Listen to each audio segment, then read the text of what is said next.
Ron Paul, Barney Frank have combined to introduce legislation on decriminalizing marijuana. I think when you defend freedom, you defend freedom of choice, and you can't be picking and choosing how people use those freedoms.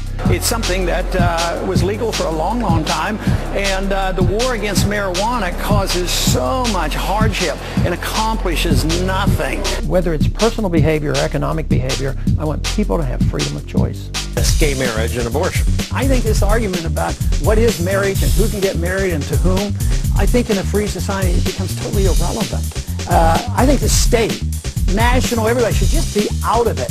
If somebody wants to call themselves married, fine. Why do we have to have a license to get married? Why don't we just go to the church? And what other individuals do, why can't we permit them to do it? Whatever they call it. We don't get our rights because we're gays or women or minorities. We get our rights from our Creator as individuals. So every individual should be treated the same way. Actually, I want to be president, not for the things I want to do, for the things I don't think we should do.